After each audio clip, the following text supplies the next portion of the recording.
Your rain gear like a couple of weeks ago? Well, you're going to be needing it real soon. As a matter of fact, today another warm day because that south wind has been so strong. We've got a little frontal system up North Texas, but that is not the thing we're looking at. The thing we're looking at is there. It is a very large pocket of cold air all over the western states. Now, this is the one that brought the torrential, and I do mean torrential rains to Southern California over the weekend. It is now rolling into Arizona, and that would mean New Mexico is next, and then eventually our area as well. The most interesting part to me is that the whole pattern of where high pressure is and where low pressure is is going to be changing over much of North America. Let's zoom in a little bit. There you see Arizona. What's happening? It's raining. Excuse me. And the rain, of course, is turning to snow at the higher elevations. The kids always ask me, how come it doesn't snow here? It snows here all the time. If we had a 10,000-foot mountain peak, we could go up to but it's up there. That's the problem. Well, that's the rain that's already occurring even in the Phoenix Valley. And here's our pocket of cold air that'll be rolling across the southwest.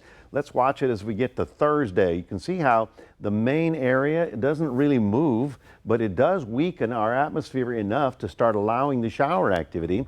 Then next week, watch this, we're going into Saturday, right?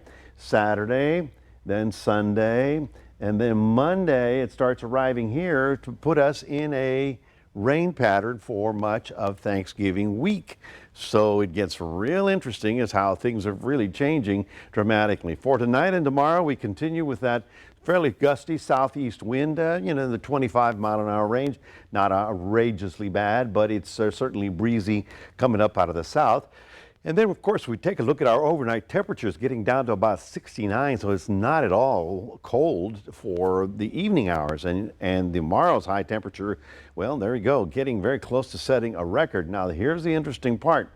Beginning on Wednesday, that's tomorrow, we start seeing some shower activity developing out here in North Texas and down to Del Rio. And of course, this is marginal thunder showers. The main event is still out in Arizona and New Mexico.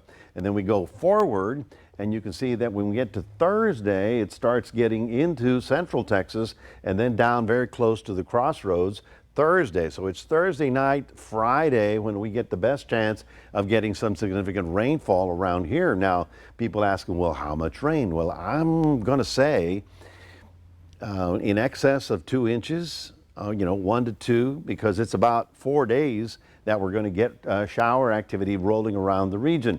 Here's the 5-day prediction from our computer model. There you see, okay, let's go over here. That's a light blue. That puts it into the 2-inch range, and areas of the hill country in Texas, central Texas, right now getting into the 4 to 5-inch range. So it's going to be very interesting over the next 2 weeks because it just is not going to be as quiet as it has been for the last couple of weeks. Tomorrow, we're looking for a little light rain possible with a fog in the morning and then up to 83. Cuero getting up to about 85, more and more cloud cover. And then by the time we get to Thursday, we pick up shower activity late. Looks wet on Friday, decreasing on Saturday, Sunday, and then it rolls back in again as the second surge of that storm rolls into the crossroads. That is your 7-day forecast, reminding everybody to take a photo of this QR